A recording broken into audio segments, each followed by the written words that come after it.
நான் ராமசாமி நாயக்கருடைய கடைசி கூட்டத்திற்கு போயிருந்தேன். அந்த தியாகராயனர் பேருந்து நிலையத்துக்கு பக்கத்தில் தான் நடந்தது.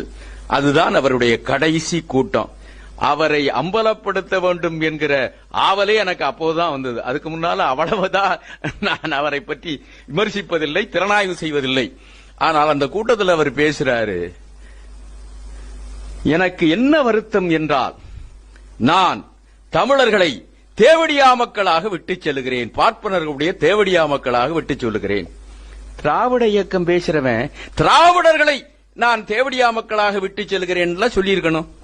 அறிவு நாணயம் இருந்தால் இழிவுபடுத்துகிற போதெல்லாம் தமிழன், உயர்வுபடுத்துகிற போதெல்லாம் திராவிடன். இவ்வளவு அயோக்கியத்தனமா?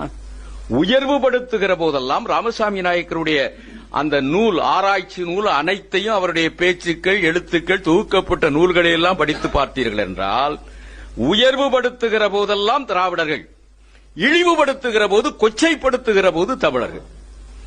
இது என்ன? இதை கூட தமிழன் புரியவில்லை என்றால், இதை கூட தமிழ் அறிஞர்கள் என்பவர்கள் புரியவில்லை என்றால், இந்த தமிழகத்தை நாம எங்க கொண்டு போய் நிறுத்துகிறோம்?